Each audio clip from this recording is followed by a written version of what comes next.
자, 우리 세명대학교 회계세무회계학과 우리 학생 여러분 안녕하십니까?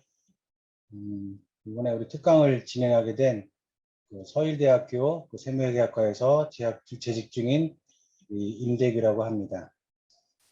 비록 이렇게 우리가 대면으로 함께 우리 특강을 우리가 하지는 못한다 할지라도 온라인으로나마 여러분들을 만나게 돼서 굉장히 반갑습니다. 특별히 이렇게 특강을 하도록 이렇게 기회를 주신 우리 세명대학교 회계세무학과 학과장님과 여러 교수님들, 특히 우리 나영정 교수님께 우리 먼저 감사 인사를 드립니다. 우리가 오늘 이제 특강을 좀 진행하게 될 텐데, 제가 학과에서 이렇게 특강의 주제를 받은 내용이 재무 및 세무 회계에 대한 특성 그리고 전망이라는 주제를 가지고 좀 강의를 했으면 좋겠다라는 주제를 받았습니다. 그래서 우리가 여러분과 함께 우리가 회계 전반적인 내용들에 대해서 우리가 함께 좀 살펴보도록 할 텐데, 들어보니까 1학년 학생부터 우리 4학년 학생까지 모든 학생들이 이 특강을 듣는다고 되어 있어서 어떤 학생들은 이미 배웠던 내용일 수도 있고, 또 어떤 학생들은 또 앞으로 계속해서 학습해야 될 내용들일 수도 있고, 그래서 앞으로 학습해야 될 내용들에 대해서는 미리 좀 이렇게 예습하는 차원에서 우리가 이제 미래를 바라본다, 이런 내용들에 대해서 계속해서 진행해서 학습하겠구나 라는 생각을 가지면 될 것 같고, 또 기존에 배웠던 우리 고학년 학생들은 복습한다는 차원에서 내가 이런 내용들을 우리가 학교에 와서 학습을 했었지, 강의를 들었지 라는 내용으로 여러분들이 좀 종합적으로 생각하면 좋을 것 같아요. 그래서 우리가 앞부분에는 우리가 회계에 대한 전반적인 내용을 좀 여러분들에게 소개시켜 드리고, 그 다음에 이제 마지막에 가서는 전망에 대해서 그렇죠? 짧게 이렇게 설명드리는 대로 순서를 진행하도록 하겠습니다. 자, 우리 보시면 잠시만요.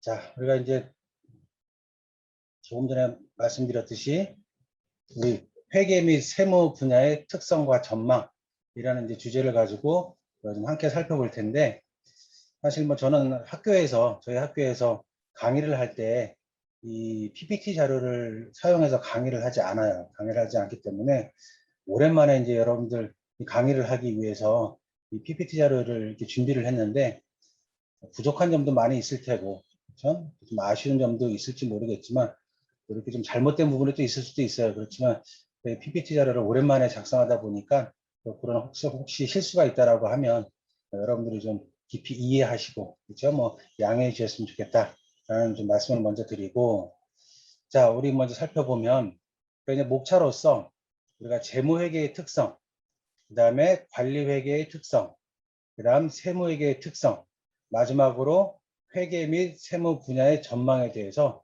이 순서대로 여러분들에게 좀 강의를 하도록 하겠습니다. 자, 우리가 보면 회계의 분류라고 되어 있는데, 여러분들이 이미 아시겠지만 우리 회계를 크게 분류하자라고 하면 어떤 게 분류가 됩니까? 첫 번째는 재무회계, 두 번째는 세무회계, 세 번째는 이제 관리회계로 크게 나누어서 우리가 학습을 하게 돼요. 이 재무회계라고 하는 거는 여러분들도 아시겠지만 가장 기본이 되고 가장 중심이 되는 회계, 그렇죠? 가장 기본이 되고 중심이 되는 회계로서 어떤 기업에서 발생하는 모든 거래들에 대해서 정확하게 기록하는 것이 중요한 내용이에요. 그 다음에 두 번째는 뭐냐면 세무회계. 이 세무회계의 목적은 뭐냐면 어쨌든 과세야, 그렇죠? 이 과세권자인 국가라든지 아니면 지방자치단체가 우리가 과세를 위해서 우리가 여러 가지 산출세액을 결정하는 이 과세에 대한 내용이 세무회계. 그 다음에 세 번째 분류는 뭐냐면 관리회계예요. 관리회계는 크게 관리회계를 설명하면, 다시 말해서 관리회계는 뭐냐? 한마디로 얘기해서 관리회계는 뭐냐라고 하면 통제야, 통제. 그렇죠? 근데 관리회계는 이 통제와 이 성과에 대한 내용이다 라고 해서 이번 시간에 이 회계학에 대해서 그게 재무회계, 세무회계, 그 다음에 관리회계에 대해서 우리가 같이 살펴보도록 하겠습니다. 자, 첫 번째 먼저 재무회계의 특성을 좀 우리가 살펴볼 텐데, 우리 재무회계의 특성이라고 해서 보면 회계란 그랬어요. 우리 당연히 다 알고 있지만 뭐 1학년 학생부터 4학년 학생까지 회계라는 이야기는 참 많이 들었을 거예요. 그럼 누군가가 너 전공이 뭐니? 아, 저 전공은 회계 전공했는데요. 아, 그래? 그럼 회계가 뭐야? 라고 이렇게 물어본단 말이야. 그러면 우리는 최소한 그 엄청나게 많은 분량의 회계를 한 번에 다 설명할 수는 없다 할지라도 아, 회계란 이런 겁니다. 라고 기본적으로 설명하거나 개념을 이야기할 수 있어야 돼요. 회계가 뭐예요? 회계가. 그렇죠? 뭐 회계라고 하는 의미는 여러 가지 의미가 있겠지만 제가 뭐 학교에서는 학생들한테 1학년 친구들 처음 들으면 회계가 뭐냐? 라고 하면 대답을 못해. 그런데 농담으로 이제 그런 얘기를 하긴 해요. 일주일 내내 뭐 나쁜 짓 하고 뭐 죄를 짓고 뭐 이러다가 뭐 일주일이 지난 다음에 뭐 교회라든지 뭐 성당이라든지 아니면 절이라든지 찾아가서 뭐 하나님, 뭐 부처님, 제가 이러는 거 잘못했으니까 용서해 주세요. 라고 하는 게 회개냐? 라고 물어봐요. 뭐 회개죠, 그렇죠? 그럼 용서해 주세요. 라고 하나님, 부처님, 제가 잘못했으니까 용서해 주세요. 라고 회개하면 용서해 주세요? 안 해줘요? 용서해 주지. 그치? 네가 이런 거 잘못한 거 인정했구나. 그럼 다음부터 그러지 말아라. 라고 뭐 하는 거냐면 용서해 준단 말이야. 그럼 고마워, 안 고마워? 내가 잘못한 거 용서해 주면 고마워, 안 고마워? 고맙죠? 그쵸? 고마워. 그럼 뭐라 그래? 아, 내 회개한 거 용서해서 감사합니다. 이게 회개 감사야? 그쵸? 이런 농담을 하긴 하는데, 자, 그리고 회개란 무엇인가? 여러분들이 기본적으로 알고 있는 내용에 대해서 다시 한번 봅시다. 첫 번째 보면, 회계는 이용자에게 회계라고 하는 건 누가 있기 때문에 회가 있냐면 이용자에게 여러분 뭐 세명대학이 이제 제천에 있는데 제천에 그 기차역이 있을 테고 혹은 뭐 고속버스 터미널이 있을 거예요. 그럼 제천에 기차역이라든지 뭐 제천역이라든지 아니면 고속터미널이 있다라고 하면 고속버스 터미널이 있다라고 하면 그 기차역이나 고속버스 터미널에 왜 있을까요? 제천에 왜 있겠어? 저희 학교 앞에는 이제 면목역이라고 하는 7호선이 지나가는 우리 서울에 있는 7호선 지나가는 면목역이라고 하는 전철역이 있는데 왜 면목역이 있고 제천에 기차역이 있고 뭐 고속버스 터미널이 있고 왜 있겠어요? 누가 있기 때문에? 이용자가 있기 때문에. 만약에 이용자가 없다라고 하면 그렇죠? 이용자가 없다라고 하면 제천역이 있을 필요도 없고 또 이용자가 없다라고 하면 지식께서 계속해서 이 세명대학이 발전해 올 수도 없을 테고 모든 것들은 누가 있기 때문에 이용자가 있기 때문에 지금까지 지속해서 이어오고 있고 발전되어 오고 있는 거예요. 회계도 마찬가지로 회계라고 하는 거는 누가 있기 때문에 계속해서 이 회계라는 거를 이용하는 이용자가 있기 때문에 지금까지도 또 앞으로도 계속해서 그렇죠? 이 회계가 발전되고 진화될 거라고 생각을 해요. 자, 회계란 이용자에게 뭘 하는 거냐면 유용한 정보를 제공해. 그렇죠? 이용자에게 유용한 정보를 제공하는데 이 이용자는 크게 뭘로 나누어지냐면 내부 이용자하고 외부 이용자로 나누어지게 돼요. 자, 그러면 내부 이용자는 누구고 외부 이용자는 누구냐? 누가 내부고 누가 외부냐? 우리 이 회계는 누구 입장에서 누구를 중심으로 학습하냐면 기업을 중심으로 학습을 해요. 조금 더 세분화하면 기업의 형태가 많이 있지만 가장 많은 형태를 지닌 주식회사를 중심으로 또 기업의 형태는 유통기업과 제조기업으로 나누어지는데 제조기업을 중심으로 그렇죠? 제조기업을 중심으로 주식회사를 중심으로 우리가 이제 기업을 중심으로 우리가 이 회계를 배우게 되는데 내부와 외부에 나누어지는 기준이 뭐냐? 기준이 뭐예요? 내부. 예를 들어서 뭐 우리나라 가장 큰 기업이 삼성전자니까 이 삼성전자 입장에서 삼성전자의 회계를 살펴보는 이용자들, 내부 이용자, 외부 이용자의 구분은 뭐예요? 내부 이용자와 외부 이용자는 9 to 6야, 9 to 6. 9 to 6. 9시에 출근해서 6시에 퇴근하는 그 기업의 9시에 출근해서 6시에 퇴근하는 사람들은 내부 이용자가 되는 거고 그 외에 9시에 출근해서 여기서 퇴근하지 않는 모든 사람들은 다 무슨 이용자가 돼? 외부 이용자가 돼. 그러니까 기업을 중심으로 한다라고 하면 그 기업의 9 to 6를 제외한 나머지 뭐 쉽게 말하면 전 세계 75억 이상의 모든 사람들이 다 뭐가 될 수 있냐면 외부 이용자가 될 수 있다. 그렇죠? 그러면 회계란 이용자들에게 뭐 하는 건데, 이용자들에게 그냥 정보를, 잘못된 정보를, 나쁜 정보를 제공하는 게 아니라 무슨 정보를, 유용한 정보를 제공하는 게 회계야. 그래? 그러면 유용한 정보를 제공하는 게 회계면 뭘 통해서 이 정보를 보여주는데, 뭘 통해서 보여주냐면 재무제표라는 거를 가지고 재무제표를 작성해서 이 재무제표를 제공함으로 인해 가지고 유용한 정보를 보여주는 게 회계야. 그러면 우리는 알지만 이 유용한이라는 말은 제가 사용하는 말이 아니고 우리나라 회계 체계만 있는 게 아니라 전 세계 모든 체계는 다 무슨 말이 적혀 있냐면 유용한이라는 말이 적혀 있어. 그렇죠? 유용한이라는 말을 쓸 수 있는 특성이 있죠. 유용한 말을 쓸 수 있는 특성이 크게 몇 가지가 있어? 6가지가 있잖아요. 그렇죠? 이게 뭐예요? 질적 특성, 유용한 정보의 질적 특성으로 근본적 특성 2가지. 그렇죠? 목적 적합성과 표현의 충실성. 그 다음에 보강적으로 비교 가능성, 그 다음에 이해 가능성, 적시성, 그 다음에 비교 가능성, 이해 가능성, 그 다음에 적식성, 또 하나가 뭐지? 갑자기 기억이 안 나네. 이해 가능성, 비교 가능성, 적시성, 검증 가능성. 그렇죠? 이 4가지 합쳐서 6가지가 다 아우러져야지만 무슨 말을 사용할 수 있냐면 유용한이라는 말을 쓸 수가 있어. 그렇죠? 자, 그러면 이 유용한 정보를 어디에서? 재무제표에서. 재무제표가 무슨 뜻이에요? 재무제표가. 우리는 너무나도 많이 들어봤던, 그렇죠? 너무나도 많이 들어봤고 앞으로도 너무나도 많이 들어보게 돼. 이 재무제표. 이 제자가 무슨 제자예요? 재물제자에다가 무자는 힘쓸 무자. 그렇죠? 그다음 무술 할 때만 하던, 그렇죠? 제자는 뭐예요? 마늘 제자에다가 표는 표자. 여러 가지 표에 재물에 힘쓰는 모습을 보여주는 거다 라고는 의미를 가진 게 뭐예요? 재무제표잖아. 여러 가지 표에, 어떤 표에?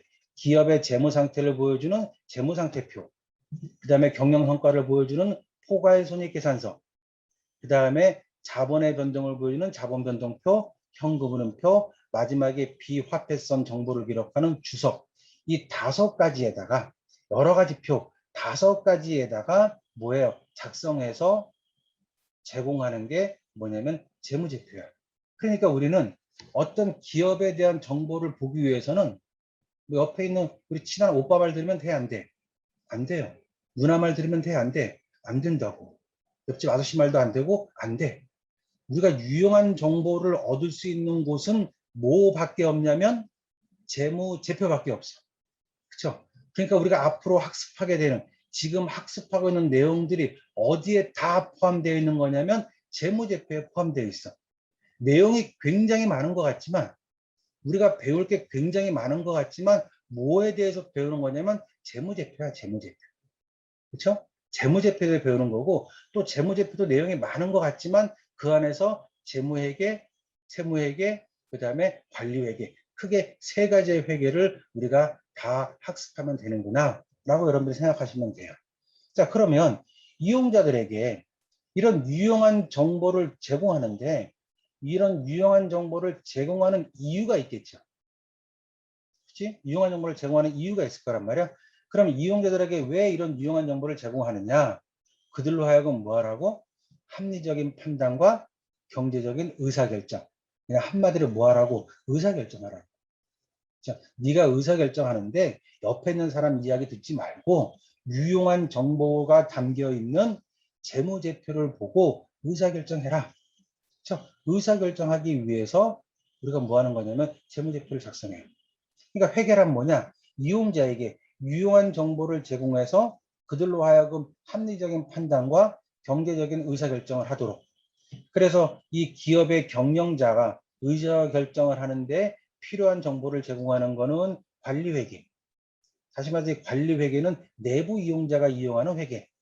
그 다음에 외부 이용자, 내부 이용자 9 to 6를 제외한 나머지 모든 외부 이용자들에게 의사결정을 위한 정보를 제공하는 건 재무회계. 자, 그러면 여기서 무슨 단어가 나왔냐면 의사결정이란 말이 나왔어. 자, 의사결정이란 말이 나왔는데 예를 들어서 A라는 친구하고 B라는 친구하고 있다고 합시다. A라는 친구는 새벽 5시에 일어나. 5시 일어나서 아침에 1시간 동안 운동 갔다 오고 또 6시부터 엄마 아침 식사하는 거 도와주고 식사하면 다 정리하고 또 9시까지 학교에 가서 또 하루 종일 수업 받고 또 오후에 5시에 집에 오면 집에 와서 하루 종일 공부한 내용 또 뭐 하는 거 복습하고 또 복습한 다음에 또 저녁 식사하고 저녁 식사하고 나서 친구들하고 뭐 SNS도 하고 또 아니면 바깥에 나가서 친구도 만나고 자기 또 운동도 하고 취미생활도 하고 이런 걸 하다가 한 11시쯤 잠들어. 근데 어떤 친구, B라는 친구는 그냥 별로 할 일도 없으니까 오늘은 수업도 없는 날이고 한 12시쯤까지 자다가 일어나. 12시쯤 자다가 일어나니까 배고파. 뭐 먹지? 뭐 배는 고픈데 먹을 건 없어. 뭐 라면 먹을까? 아니면 뭐 짜파게티 먹을까? 뭐 아니면 굶을까? 모르고 있어. 뒹굴뒹굴 하다 에이 그냥 라면이나 하나 끓여 먹어야 되겠다. 뭐 우리나라에서 가장 많이 팔리는 라면이 뭐 신라면이니까 신라면 하나 끓여 먹어야 되겠다. 라고 라면 하나 끓여 먹어. 그럼 또 뒹굴뒹굴 핸드폰이나 보다가 뭐 저녁 때가 되니까 또 TV가 나오니까 7번 볼까? 뭐 5번 볼까? 9번 볼까? 또 TV를 봐. 그 TV를 보다가 잤어. 자, 그러면 A라는 친구하고 B라는 친구가 있는데 A라는 친구가 의사결정할 게 많을까요? B라는 친구가 의사결정할 게 많을까? 누가 의사결정할 게 많을까? 당연히 A라는 친구가 의사결정할 게 훨씬 많겠지. A라는 친구가 의사결정할 게 훨씬 많다는 얘기는 무슨 의미를 담고 있냐면 A라는 친구가 훨씬 뭐를 많이 했냐면 활동을 많이 했어. 활동을 많이 하게 되면 계속해서 활동을 하게 되면 뭐 할 일이 많아지냐면 의사결정할 게 많아져. 그래서 기업 입장에서도 우리가 이제 이 회계라고 하는 거는 이용자에게 유용한 정보를 제공해서 그들로 하여금 의사결정하라 라고 하는 게 회계인데 이 의사결정과 관련돼서는 우리 재무제표의 현금 흐름과 관련된 활동이 있어요. 세 가지 활동이 있었지? 무슨 활동이 있었어? 세 가지 활동이. 우리 기업 활동, 회계에서 활동이다 라고 얘기하면 크게 세 가지 무슨 활동? 영업 활동, 그 다음에 투자 활동, 그 다음에 재무 활동. 이 영업 활동과 투자 활동과 재무 활동을 많이 하는 기업은 뭐가 궁금해? 유용한 정보가 궁금해. 유용한 정보가 궁금한 이유가 뭐야? 그거를 통해서 뭐 하기 위해서? 의사결정하기 위해서. 이 활동을 거의 안 하는 기업은 뭐가 궁금하지 않아? 유용한 정보가 별로 궁금하지 않아. 뭐 할 게 없으니까? 의사결정할 게 별로 없으니까. 자, 그래서 우리가 이 중요한 기업 활동, 현금 흐름과 관련된 손익거래의 영업 활동과 비유동자산의 취득과 관련된 투자 활동과 그 다음에 세 번째 사채 발행이라든지 차익과 상환, 신주 발행에 대한 재무 활동 이 세 가지 활동에 대해서 조금 더 좀 구체적으로 한번 봅시다. 자, 첫 번째는 무슨 활동이냐면 재무 활동이야. 재무 활동. 기업이 활동을 하기 위해서는 뭐 기업도 마찬가지고 사람도 마찬가지고 모든 조직도 다 마찬가지겠지만 뭔가 활동을 하기 위한 첫 번째 단계는 뭐가 있어야 되냐면 자금이 있어야 돼. 자금. 그렇죠? 자금이 있어야 되기 때문에 기업의 활동 중에서도 가장 먼저 발생되는 활동이 뭐예요? 재무 활동이에요. 재무 활동. 그렇죠? 그 재무 활동에서 투자에 필요한 자금을 어떻게 조달할 것인가 라고 하는 첫 번째 재무 활동이 중요한 활동이에요. 중요한 활동. 그래서 우리가 여러분들 뭐 기억해 보면 1학년 1학기 때 우리가 이제 뭐 재무회계 배우면서 가장 먼저 분계를 배우면서 어떤 분계를 배웠냐면 뭐 A라는 기업이 뭐 500만 원을 출자하여 기업을 설립하다 라고 하는 거를 가장 먼저 여러분들이 배웠을 거예요. 그렇죠? 뭐 500만 원, 1000만 원을 출자하여 기업을 설립하다. 그러면서 뭐 현금 500만 원, 자본금 500만 원.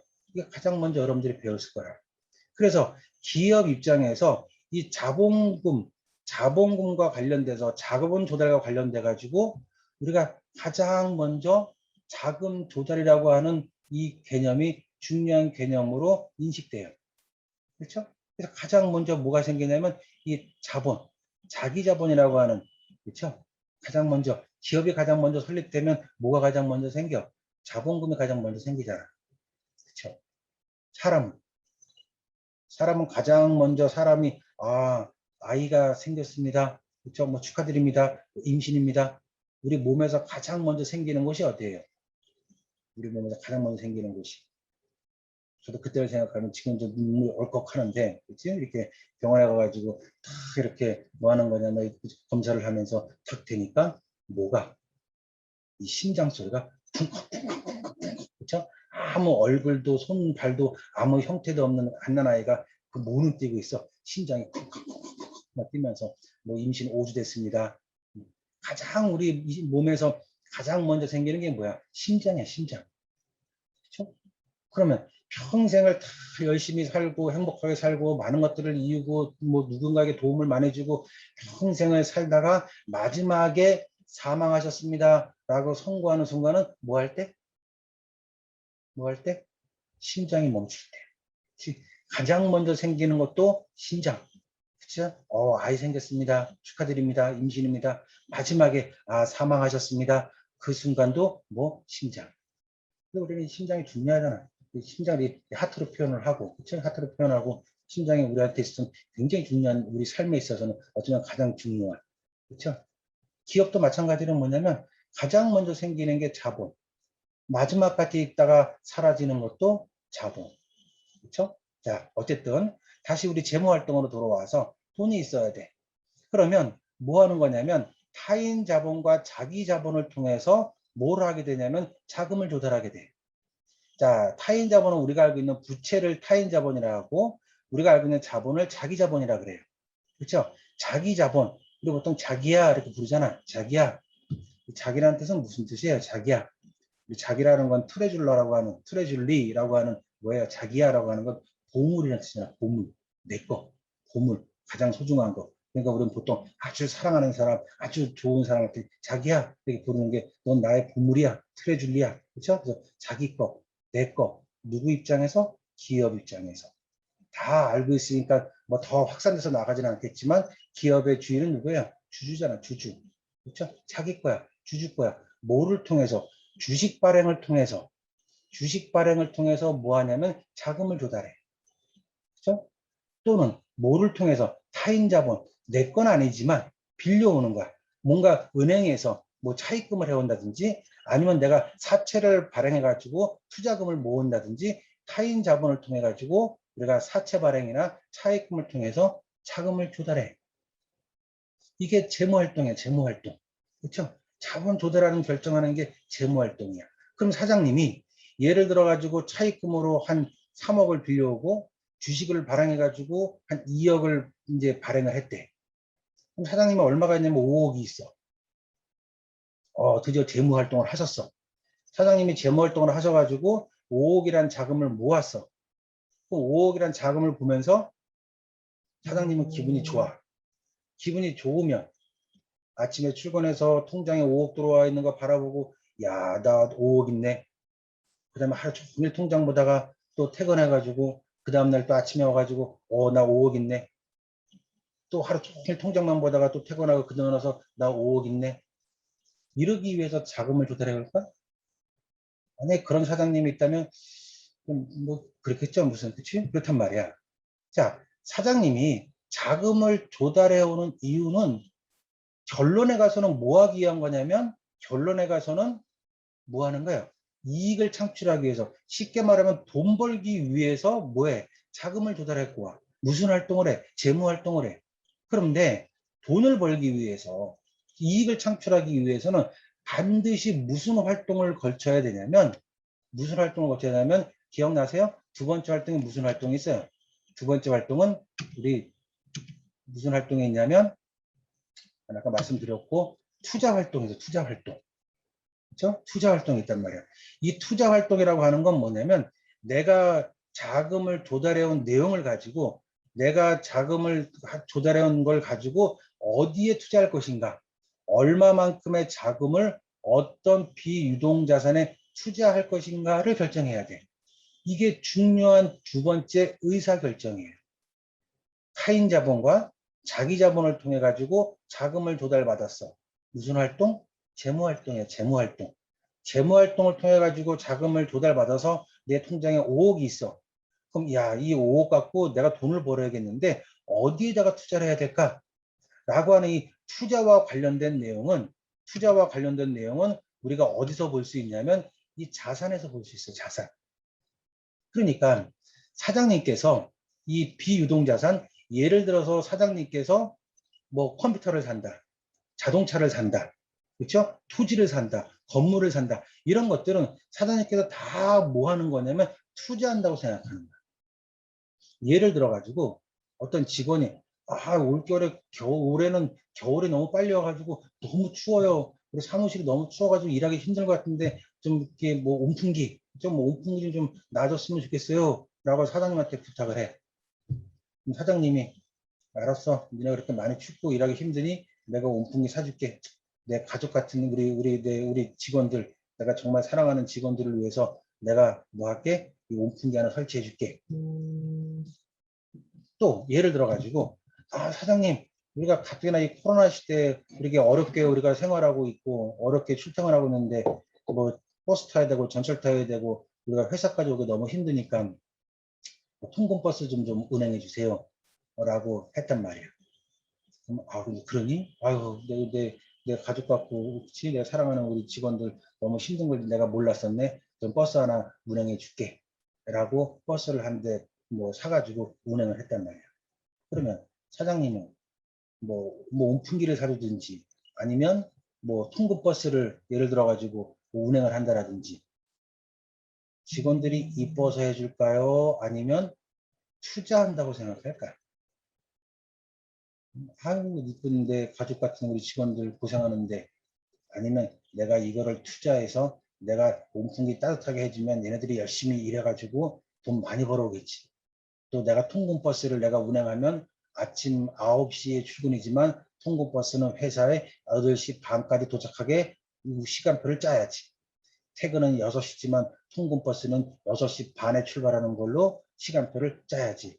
그렇게 해서 나는 이거를 뭐 한다고 생각해? 투자한다고 생각해. 이뻐서 해줄까? 투자한다고 생각해줄까? 투자한다고 생각할까? 뭐예요? 기업 입장에서는 물론 뭐 그렇지 않은 사장님도 있을 수도 있겠지. 이렇게 뭐 그런 사람도 있을 수 있겠지만 기업 입장에서는 다 온풍기를 사주든 컴퓨터를 사든 뭐 버스를 운영하든 뭘 하든 다 뭐 한다고 생각해? 투자한다고 생각합니다. 그렇죠? 그러면 반대로 아빠가 차를 사면 아빠가 차를 사면 엄마가 냉장고를 사면 투자해요? 야, 내가 차를 사가지고 우리 딸내미 아들내미 밤늦게까지 학원 보내고 새벽까지 학원 보내서 열심히 공부하면 돈 많이 벌어올 테고 돈 많이 벌면 나중에 나한테 용돈 많이 주겠지. 그러니까 내가 이르기 위해서 너한테 차 하나 산다. 신선한 내가 뭐 음식을 너한테 제공하면 더 건강해가지고 네가 열심히 공부하고 열심히 일해서 돈 많이 벌면 나중에 나한테 용돈 많이 주겠지. 이러니까 내가 뭐 한다? 너한테 위해서 냉장고를 하나 구입한다. 뭐 이러는 부모님들이 있을까 없을까? 가족에서. 물론 뭐 있을 수도 있겠지만 그렇죠? 동일한 자동차를 사고 동일한 온풍기를 사고 동일한 냉장고를 산다 할지라도 기업 입장에서는 뭐라고 생각하냐면 투자한다고 생각하고 가정, 그렇죠? 우리 집에서는 뭐라고 불러요? 뭐 한다 그래?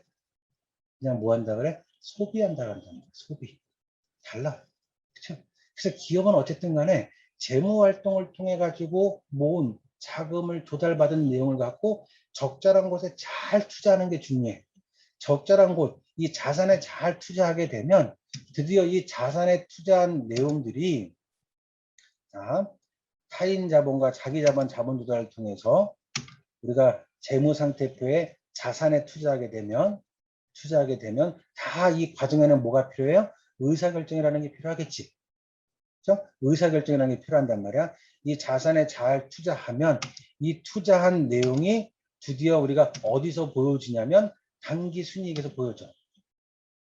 다시 말해서 어디서 보여지게 되냐면 손익계산서에서 재무상태표 대변에 있는 타인 자본과 자기 자본을 통해 가지고 조달한 자금을 재무상태표의 차변인 자산에, 그쵸? 자산에 잘 투자 결정해서 잘 투자를 하면 이 투자한 내용이 드디어 어디서 그 결과를 보여주냐면 손익계산서에서 그 결과를 보여주게 돼요. 그쵸? 이 손익계산서에서 그 결과를 보여주게 되는데 손익계산서와 관련된 활동이 무슨 활동이냐면 영업활동이에요. 자, 그러니까 우리가 5가지의 재무제표 중에서 비화폐성 정보 주석은 제외한다 하더라도 가장 중요한 건 뭐하고 뭐예요? 재무상태표하고 손익계산서지. 재무상태표하고 손익계산서가 없다라고 하면 유용한 정보를 제공할 수 있는 방법은 전혀 없단 말이에요. 그래서 우리가 알고 있는 재무상태표는 어떤 활동을 하는 표냐면 재무활동과 투자활동. 두 번째, 손익계산서, 포괄 손익계산서에서는 어떤 활동을 하냐면 영업활동. 그래서 이 영업활동이라고 하는 거는 어디서 보여주게 되냐면 손익계산서에서 보여주게 돼요. 자, 그럼 손익계산서에서 우리가 알고 있듯이 자, 수익을 얻기 위해서 수익을 얻기 위해서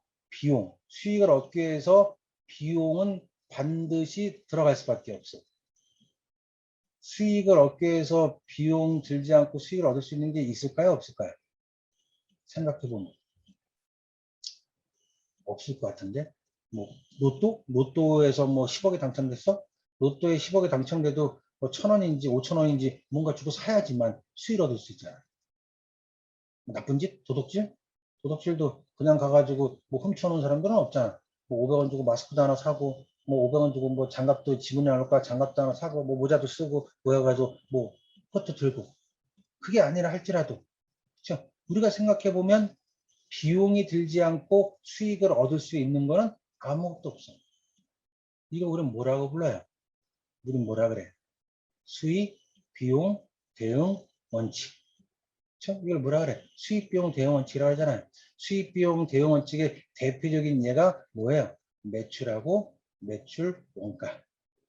자, 그럼 어쨌든 재무활동을 통해서 투자를 잘해서 그 투자를 잘한 투자 활동이 드디어 어디서 손익계산서에서 뭘 보여주냐면 단기 순이익이라는 결과로서 이익을 보여줘. 그럼 이 이익이 났으면 단기 순이익이 났으면 손익계산서를 정리한 다음에 단기 순이익은 손익계산서에 머물러 둬요. 어디론가 보내. 여기다 머물러도 어디론가 보내. 단기 순이익은 어디로 보내? 자본으로 보내죠. 자본으로. 그렇죠? 단기 순이익은 자본으로 보내죠. 자본으로 보낸 다음에 제가 뭐 우리 학교에서 수업할 땐 그렇게 표현하는데 자본으로 자 수익과 비용은 자본으로 보낸 다음에 손익계산서는 뭐해? 어떻게 할까요? 손익계산서는 불태워버려. 진짜 불태워야 돼. 손익계산서는 집합손익으로 하나 탁 묶어서 단기 순이익을 딱 정리한 다음에 얘를 자본방으로 보내고 자기 할 일 다 했으면 손익계산서는 뭐해? 불태워버려. 죄가 되어 없어져. 없어진 다음에 그 다음에 1월 1일이 되면 아무것도 없는 상태에서 새로운 백지의 손익계산서에 다시 영업활동을 써내려가. 맞죠? 손익계산서는 기초기말이 있어 없어? 없잖아. 손익계산서는 1년 지나면 어떻게 해야 돼? 불태워야지. 없애버려야 된다고. 연연해 하면 안 된다고. 연연해 할 수가 없다고. 뭐해? 불태워버린다고. 그리고 뭐해? 깨끗한 새로운 손익계산서로 다시 시작한다. 손익계산서의 역사는 누구한테 넘기면서? 자본한테 넘기면서. 자본이라고 하면 굉장히 중요하죠. 아까 설명할 수 없지만 지금 설명한 내용이라고 하면 누구의 역사를 다 떠안고 있어? 자본은. 손익계산서의 역사를 다 떠안고 있죠. 그러니까 손익계산서에서 뭔가 1년이 지난 다음에 6개월이 지난 다음에 야 이거 잘못했는데 내가 이거 돌솥비빔밥 사 먹고 공유생비 10,000원 현금 10,000원 이렇게 내가 이걸 타이핑을 쳐야 되는데 꾸벅꾸벅 졸다가 잘못해가지고 돌솥비빔밥 1억 현금 1억 해가지고 당기순이익 1억이 줄었어. 그걸 나중에 알게 됐어. 그걸 나중에 알게 된 다음에 돌아가서 고치려고 그러니까 고칠 수 있어? 못 고쳐. 못 고쳐. 그쵸? 이미 손익계산서는 뭐였어? 불태워버렸어. 다행스럽게 손익계산서의 역사는 누가 떠안고 있어? 자본이 떠안고 있잖아. 그러니까 어디 가서 고치면 돼요? 자본 가서 고치면 돼요. 뭔가 오류를 수정한다든지 정책이 변경됐다라든지 어쨌든 그렇죠? 그래서 이 단기 순이익도 얼로 보내? 자본으로 보내. 자본으로 보내면 뭐예요? 적립할 거 다 적립하고 법적으로 적립할 법정 적립금, 임의 적립금, 뭐 이익 준비금, 배당 줄 거 다 주고 그래도 남으면 그 돈 갖고 다시 뭐해? 다시 뭐야? 투자해. 그죠? 다시 투자한단 말이야. 다시 또 잘 투자하면 그 잘 투자한 모습이 어디서 보여져요? 잘 투자한 모습이 보내면 다시 어디로 와? 손익계산서에 영업활동에서 결과가 보여준다. 그쵸? 결과가 보여주면, 자, 이게 화살표 어디까지 쳤나? 조금 이게 제가 이 PPT 쓰는 거를 서두에 말씀드렸지만 조금 이렇게 매끄럽지 못하는 거는 여러분들이 좀 이해해 주셨으면 좋겠어요. 그쵸? 자, 단기 순이익이 자본으로 넘어가서 정리할 거 다 정리해. 정리할 거 다 정리한 다음에 남으면 또 투자해. 투자 활동이잖아. 투자해. 투자한 게 또 어디서 보여줘? 손익계산서에서 영업활동을 통해서 보여줘. 영업활동을 통해서 보여줘서 또 영업활동 잘 해가지고 뭐가 나? 이익이 발생해. 이익이 발생하면 다시 이익을 얼로 보내? 자본으로 보내. 계속해서 얘가 순환되고 돌아. 이 계속해서 순환되고 돌면, 그렇죠? 여러분들 이제 11월이니까 이제 곧 이제 우리 서울에서는 첫눈이 오긴 했지만 이제 11월, 12월 되면 뭐가 와? 눈이 오잖아, 눈이. 눈이 오면 뭐 하냐면 예전에 이렇게 눈을 굴려가지고 눈사람을 만들었잖아요. 이렇게 눈사람을. 그렇죠? 눈이 자꾸 굴리면 눈덩어리가 커져. 기업도 마찬가지로 계속해서 순환이 빨리 이루어지면 다시 말해서 활동이 열심히 빠르게 활동이 막 이렇게 이루어지면 기업은 계속해서 성장하고 클 수밖에 없다. 그 성장하고 크는 그 과정 속에서는 절대적으로 뭐가 필요하냐면 의사결정이라는 게 필요해요. 그렇죠? 의사결정이라는 게. 근데 기업이 잘 안 돌아. 뭐 이익도 잘 안 나고 뭐 보내는 것도 거의 없고 보내는 것도 거의 없으니까 또 투자할 돈도 없고 투자도 못하고 투자를 안 하니까 또 영업활동에서는 한계가 있고 잘 안 돌아. 순환이 안 돼. 순환이 안 되다 보면 그냥 눈 녹듯이 녹아서 사라진다. 이게 기업이에요, 기업. 이게 재무제표의 뭐냐면 흐름이란 말이에요. 자, 그래서 보면 우리가 회계란 우리가 처음으로 얘기를 하면서 이용자에게 뭐를 유용한 정보를 제공해. 그 유용한 정보는 어디서밖에 볼 수 없어? 재무제표에서밖에 볼 수 없어.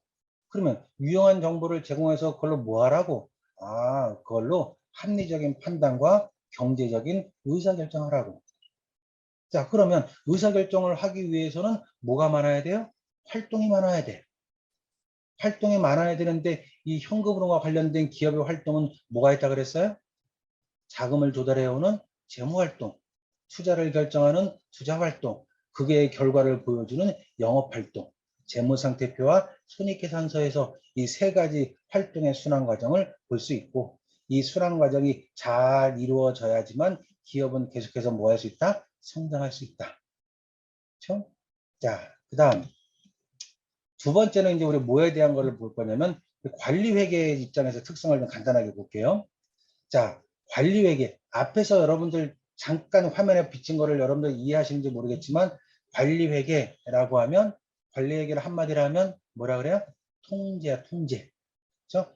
관리회계는 통제 또는 성과인데 그렇죠? 일반적으로 이 관리회계는 뭐 재무회계도 마찬가지지만 또 책임회계라든지 예산회계라든지 마찬가지지만 다 뭐와 관련됐냐면 프렌두시아.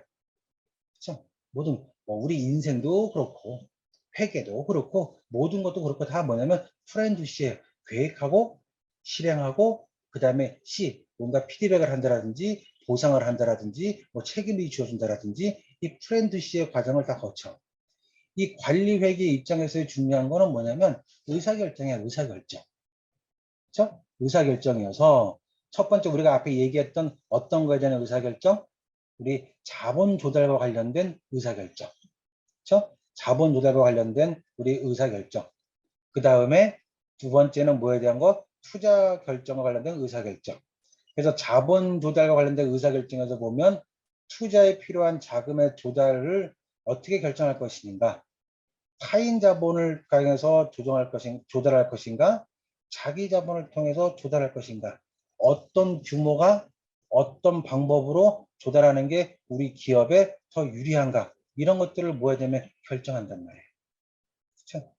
여러분들 뭐 배우신 분들은 우리 뭐 재무관리 배우신 분들은 알겠지만 뭐 대표적인 우리 MM 이론이라고 하는 밀러의 모딜리안이라고 하는 분이 MM 이론을 우리가 이제 발표해 가지고 그거를 통해서 그렇죠? 뭐 타인 자본과 자기 자본에 대한 내용, 뭐 가중 평균을 둬 가지고 맞추라고 해서 계산했던 내용들.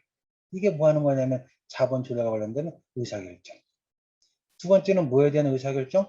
투자 결정에 대한 의사결정. 그렇죠? 실물 자산에 대한 의사결정.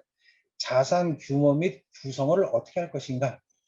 우리 기업이 지금 이익을 창출하기 위해서 가장 먼저 가장 중요하게 결정해야 될 것들이 어떤 것들이 있는가라고 하는 이 투자 결정, 그렇죠? 투자 의사 결정이 중요하다.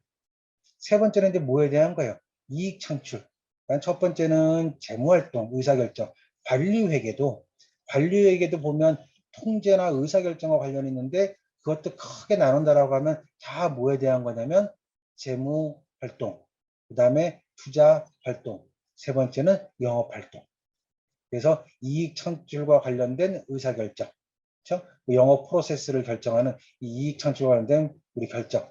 그래서 우리가 뭐 이 안에서는 뭐 CVP라고 하는 코스트, 볼륨, 프라핏이라고 해가지고 원가하고 조업도하고 이익의 관계들, 그렇죠? 이걸 통해 가지고 우리가 이익 창출의 어떤 미래를 바라볼 수도 있고 결정할 수도 있고 통제할 수도 있고 또 뭐에 대한 것들 블랙 이븐 포인트라고 하는 손익분기점 기업 입장에서 중요한 손익분기점을 계산해서 그렇죠?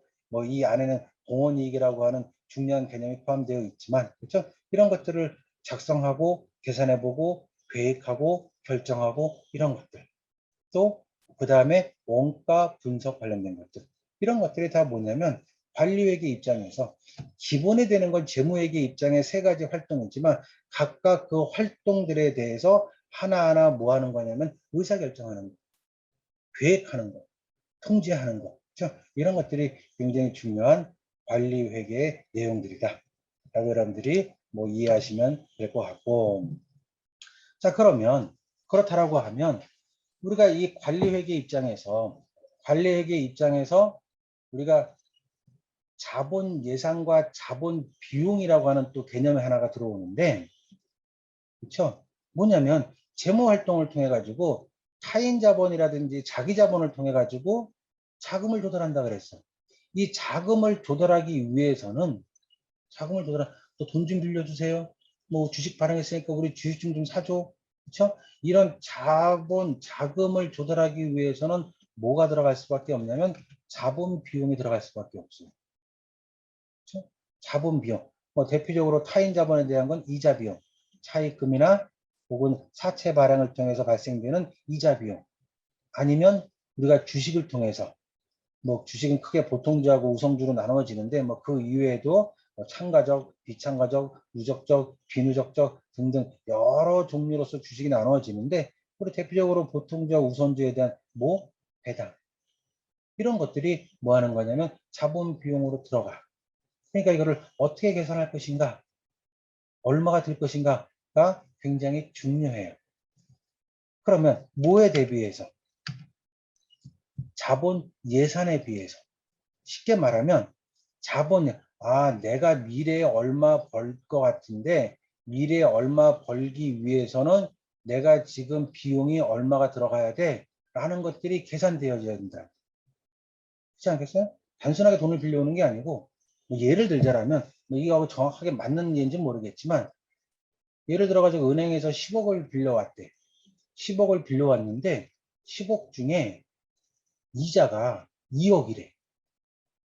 10억을 빌려왔는데 이자가 2억이래. 20% 하냐? 빌려야 안 빌려요? 아니, 이자가 무슨 그냥 무슨 사채 이자도 아니고 달러 이자도 아니고 무슨 그 은행에서 돈을 빌리는데 10억을 빌려주면서 1년에 이자를 2억씩 내래. 빌려 안 빌려? 아니면 은행에서 10억을 빌려주는데 이자를 7억을 내래. 장난하는 거야 지금? 그렇죠? 뭐 이자를 7억을 내래. 빌려 안 빌려? 빌린다? 안 빌린다? 결정할 수 없겠죠? 없겠지. 그 안에는 그 안에는 무슨 개념이 들어가야 돼? 자본 예산이라고 하는. 그렇죠? 아, 10억 빌려서 2억을 이자 내는데 내가 10억 빌려서 5억을 벌 수 있대. 5억씩 벌 수 있다라고 하면 얼마 이익이야? 3억 이익이잖아, 3억. 빌려야지. 10억을 빌려서 7억씩 이자를 내야 된대. 근데 10억 빌려가지고 그걸 통해서 20억 벌 수 있대. 그러면 빌려야지. 그러니까 단순하게 자본 비용이 얼마다라는 게 중요한 게 아니고 자본 비용과 뭐하고를 비교해야 되냐면 자본 예산과 비교해야 돼. 이것도 중요한 그렇죠? 관리회계 하나의 내용이야. 그래서 우리 뭐 공부하셨던 분들은 아시겠지만 이 자본 예산을 결정하는 거는 뭐예요? 크게 우리가 네 가지 방법이 있었잖아요. 그렇죠? 이 비유동자산에 대한 투자 결정에 대해서 넷 프리즘 밸류라고 하는 순형가법부터 회수기간법까지.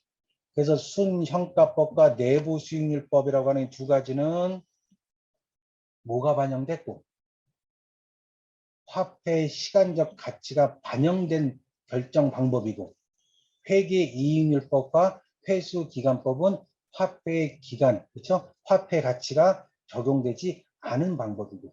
그래서 뭐 어느 방법이라 뭐 얘기하긴 뭐하지만 이 두 가지 방법은 기초적인, 그렇죠? 기초적인 내용이었고 순형가법이나 내부 수익률법 같은 경우에는 뭐예요? 화폐의 시간적 가치를 고려했기 때문에 이 두 가지는 좀 더 정확하게 미래를 예측할 수 있는 방법.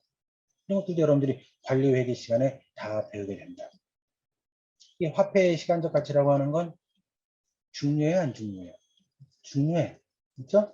우리 여러분들 뭐 배운 친구들은 평가, 연금 평가 뭐 이런 이야기들도 이거를 배우면서 이 안에서 여러분들이 봤을 거란 말이야. 그렇죠? 뭐 평가, 연금 평가 매년마다 뭔가 액션이 취해지면 매년마다 뭔가 액션이 취해지면 연금 선택의 연금 평가 딱 한 기간과 딱 한 기간만을 비교한다라고 하면 현가 이렇게 적용했잖아요. 그리고 이 화폐의 가치라고 하는 거는 얼마가 지나면 무조건 얼마가 지나면 1년이 지나면 그렇죠? 1년이 지나면 화폐의 가치는 뭐 한다고 봐요? 변한다고 본단 말이에요. 화폐의 가치는 변한다고 보는데 이걸 조금 더 정확하게 얘기하면 기간을 길게 뒀을 때 화폐의 가치는 시간이 지날수록 뭐해져? 화폐 가치는 시간이 지날수록 떨어진다. 뭐 때문에? 뭐 때문에 화폐 가치는 떨어져요? 인플레이션 때문에 떨어져. 그렇죠? 뭐 화폐 가치는 우리가 일반적으로 회계에서는 1년 단위로 결정하지만 제가 한 3주 전인가 2주 전에 3주 전인가 마트에 가지고 호박을 하나 살려고 그랬더니 1,000원, 1,000얼마 하더라고. 근데 엊그저께 마트에 가가지고 이렇게 요즘에 남자들은 다 그런 걸 해야지 집에서 뭐 인정받고 먹고 살 수 있으니까 가지고 호박을 하나 봤더니 2,000원이 넘어. 그렇죠? 그러면 호박이라는 거 하나만 딱 애호박이라고 하는 딱 하나만 두고 봐서도 한 3주 전에는 1,000원이면 호박을 살 수 있었는데 지금은 호박값이 2,000원이 넘으니까 옛날엔 1,000원 갖고 호박 살 수 있었는데 지금은 1,000원 갖고 호박 못 사. 못 산다. 화폐의 가치가 떨어졌지. 제가 초등학교, 우리 국민학교라는데 국민학교 때 짜장면을 350원인가, 뭐 300원인가, 350원인가 3먹은 기억이 있는데, 그때 300원인가 3먹은 기억이 있는데, 지금은 뭐 300원 갖고 할 수 있는 게 거의 없잖아.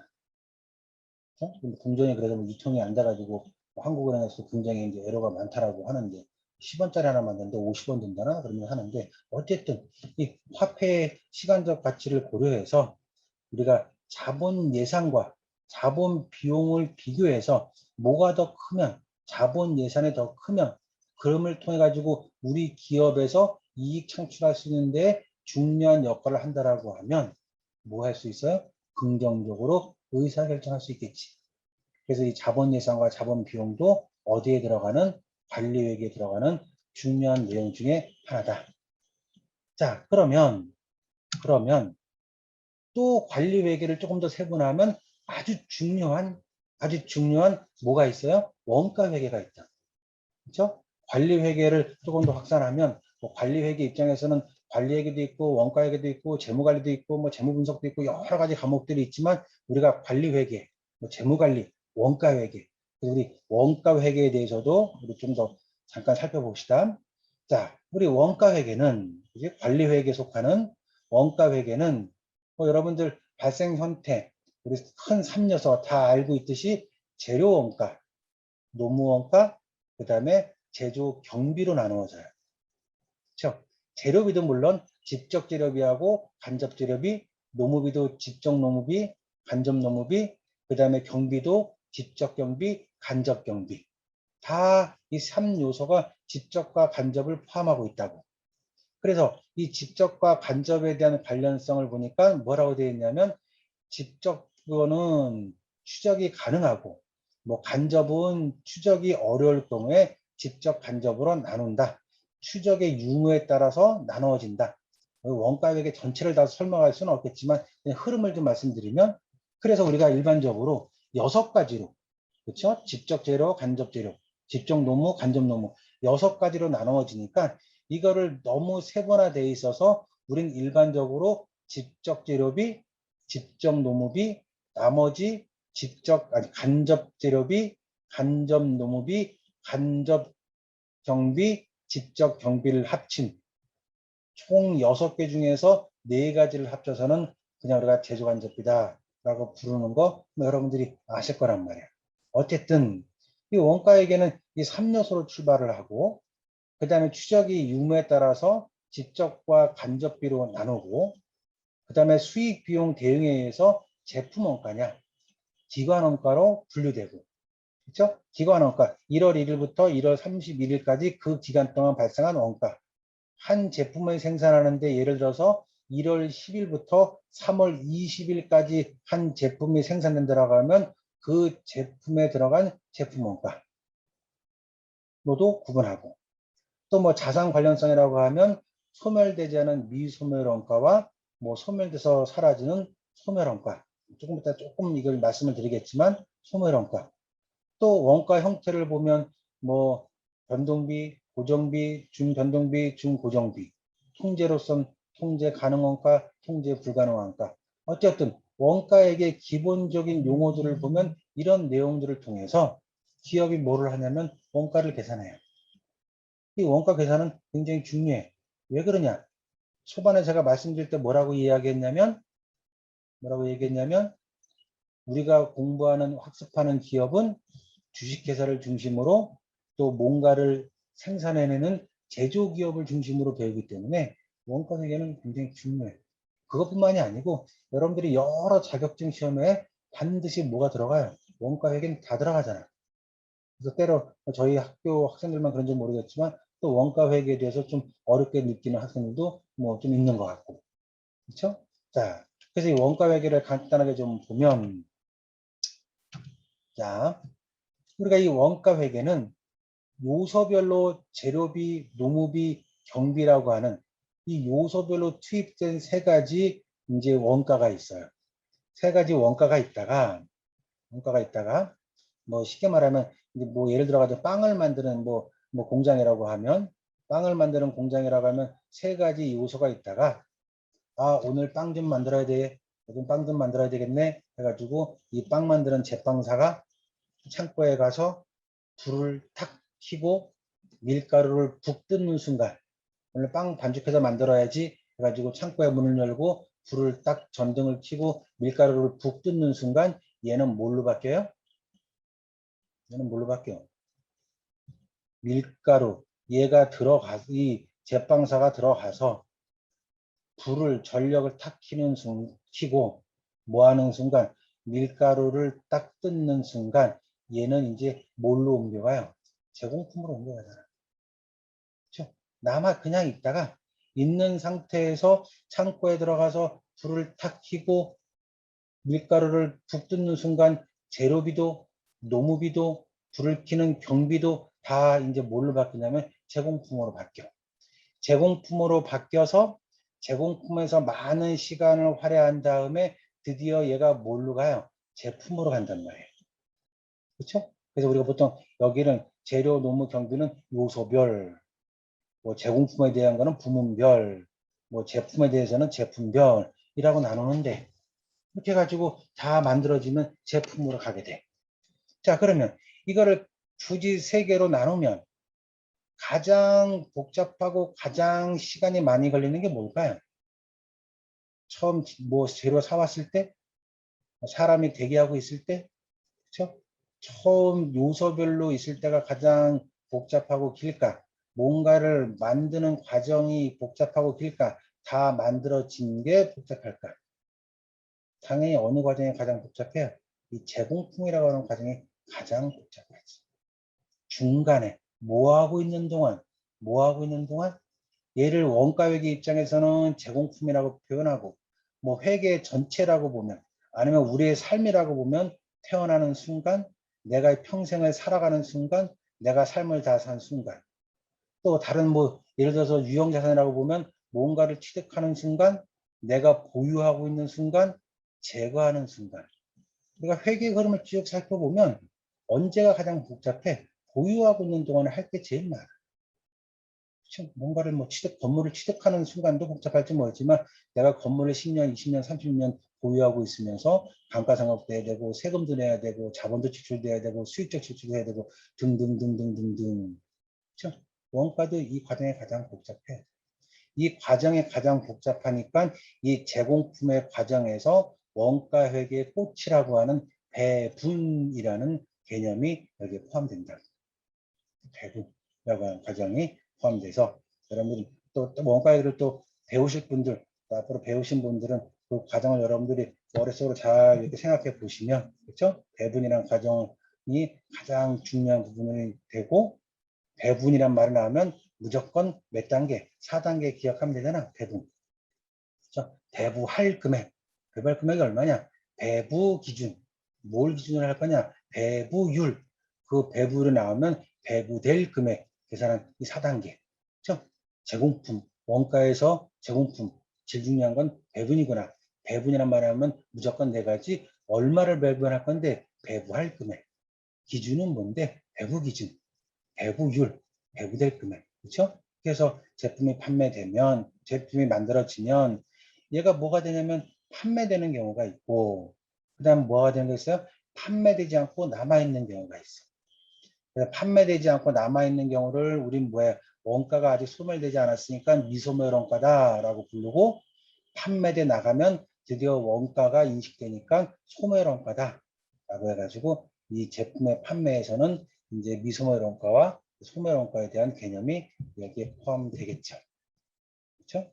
된단 말이에요. 자, 이거를 조금 더 세분화해서 보면 원가 계정의 흐름을 좀 더 세분화해서 보면 원가 회계는 뭐 이건 뭐 제 기준인지 모르겠지만 원가 회계는 T 계정 5가지만 잘 여러분들이 머릿속에 담으면 그 흐름을 쉽게 이해할 수가 있어. 그렇죠?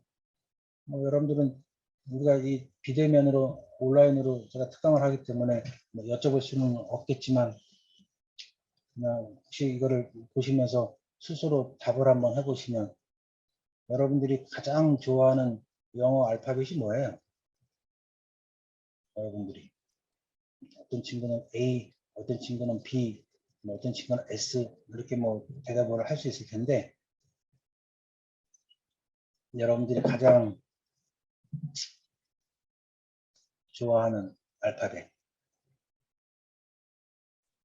뭐 없었다면 혹시 있었다면 그렇죠? 바꾸셔야 돼. 있었다면 바꾸고 없었다면 여러분들이 선택하고 여러분들이 이제 앞으로 여러분들은 다 세무회계, 회계세무를 전공하는 우리 친구들, 학생들이니까 어디 가서 영어 알파벳 뭐 좋아해? 라고 하면 무조건 T요 이렇게 얘기해야 된다. 그렇지? T 계정은 얼마나 많이 그리냐에 따라서 T 계정을 얼마나 많이 그리냐에 따라서 여러분들은 회계 전문가가 되느냐 안 되느냐가 결정돼요. 저도 뭐 세보지는 않았겠지만 저도 뭐 수만 번은 T 계정을 그리지 않았겠어요? T자를 그렇죠? 뭐 공부하면서 학습하면서도 그럴 테고 학생들을 가르치면서 그럴 테고 여러분들 무슨 자 가장 좋아해? 그러면 무조건 T자요. 라고 얘기합니다. 회계는 우리가 산식으로 외우는 것보다 저는 산식으로 외우는 걸 전혀 뭐 설명하지 않지만 T계정을 통해 가지고 이해하는 게 훨씬 더 쉽게 이해할 수 있어요. T계정을 통해서. 이 원가는 T계정 5가지의 흐름을 이해하는 게 첫 번째 가장 중요해요. 자, 보면 첫 번째가 뭐가 있냐면 재료 원가, 직접 재료 원가. 두 번째는 노무 원가, 직접 노무 원가. 세 번째는 간접 재료비, 간접 노무비, 직접 경비, 그다음에 간접 경비에서 제조 간접비 해가지고 요소별로 세 개가 나누어져요. 이 요소별로 세로가 나눠지는데 재료 원가는 제가 이거를 이거 그리는 게 생각보다 저는 잘 몰라가지고 이 그리는 게 좀 어렵더라고. 그리는 게 어려웠는데 이거를 좀 다른 것부터 이게 뿅뿅 날라오고 나중에 날라오게 하려고 이게 몇 번 해봤는데 이게 좀 잘 안 돼서 어쩔 수 없이 그냥 한 번에 다 나오게끔 제가 했는데 기회가 되면 또 열심히 좀 공부 좀 할게 보고 이게 했는데 재료 원가는 뭐 답이 나와 있으니까 재료 원가는 기초기말이 있을까요? 없을까요? 재료 원가는. 재료 원가는 교수님 써놨네. 여기 써놨을 게 있겠지. 재료비는 기초기말이 있어요. 그렇죠? 밀가루 보면 내가 전기에 사용하지 않고 넘어온 밀가루 뭐 10포대. 그 다음에 단기에 사용하지 않고 다음 차기로 넘어갈 뭐 밀가루 뭐 5포대.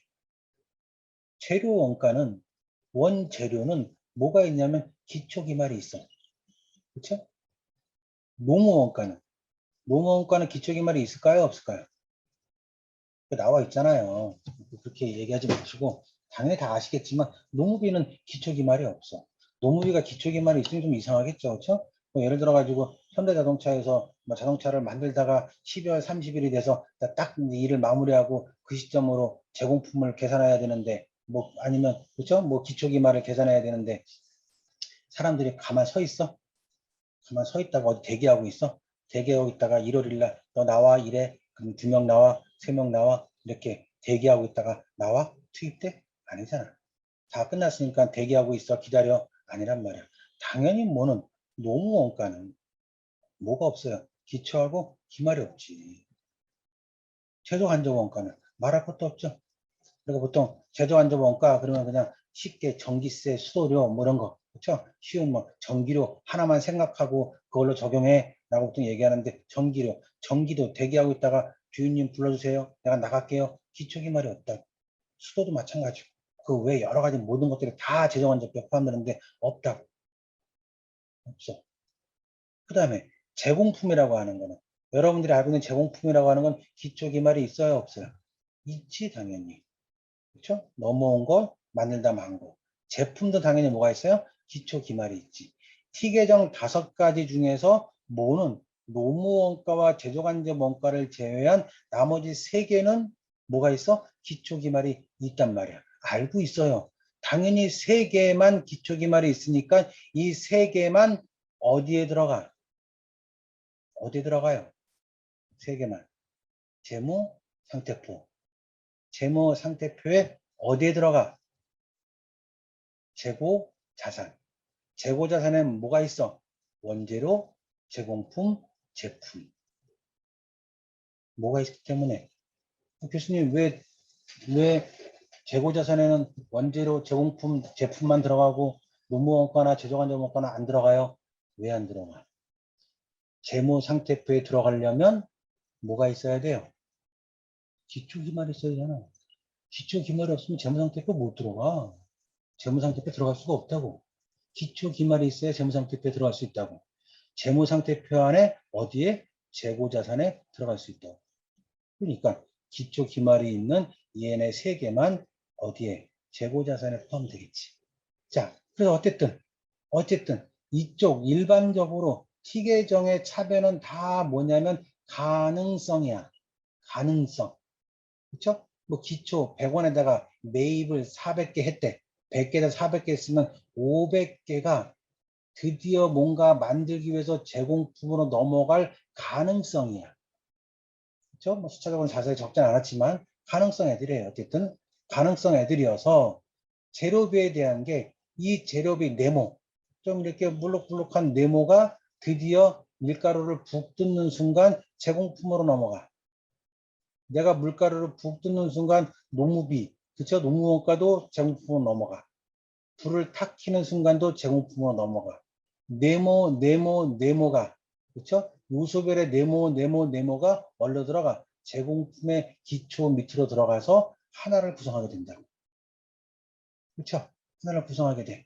그러면 제공품의 기초 밑에서 하나를 구성하게 되니까 이쪽 애들도 뭐라 그랬어? 가능성이다, 가능성. 기초에다가 뭐야? 지금 넘어온 애들 포함해서 뭐가 될 가능성이 있는 애들? 제품으로 완성될 수 있는 가능성이 있는 친구들이잖아. 그래서 우리는 이 세 개를 합쳐서 뭐라 그래요? 단기 총 제조 원가. 기초에다가 가능성 있는 애들에서 드디어 뭐가 되냐면 이 네모 되어 있던 거를 이쁘게 잘 반죽을 해서 드디어 멋진 별을 만들었어. 멋진 별을 만들어서 이 멋진 별이 뭐가 되는 거야? 완성된 완성품. 그렇죠? 제품 제조 원가라고 그러잖아. 제품 제조 원가. 그래서 보통 제재원, 여기는 당재원 뭐 이렇게 부르는데 뭐 저만 이렇게 부르는지 모르겠지만 당재원, 제재원 부르는데 이 제재원이 예쁜 별을 만들어. 예쁜 별을 만들면 이 제재원은 어디로 넘어가게 돼요? 제품의 기초 밑으로 동일하게 넘어간다. 이게 흐름이잖아. 요소별로 재료, 노무, 간접이 제공품으로 와서 하나의 네모를 형성해. 가능성 있는 애들이 드디어 만들어진 이쁜 별이 됐으면 이쁜 별은 어디로 가? 제품의 기초 밑으로 내려가. 밑으로 내려가. 내려가서 드디어 기초와 제품으로 남아있는 이 친구들은 뭐 할 가능성 있는 애들? 뭐 할 가능성 있는 애들? 판매될 가능성 있는 애들. 그쵸? 판매될 가능성 있는 애들. 그래서 드디어 뭐 하는 거냐면 여러 과정을 거쳐서 제품으로 완성이 됐어. 제품으로 완성이 된 다음에 얘는 뭐 하는 거냐면 우리 앞전에 봤듯이 판매되지 않고 남아있으면 미소멸 원가가 돼. 미소멸 원가가 되면 얘는 뭐 하는 거냐면 재고자산에 남아있게 돼.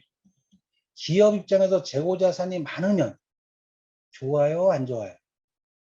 재고자산이 많이 증가하면 좋을까, 안 좋을까? 안 좋아. 아무리 비싸고 아무리 좋은 TV, 냉장고, 자동차가 재고자산으로 남아있다 할지라도 걔는 쓸모가 없어. 가치가 없어.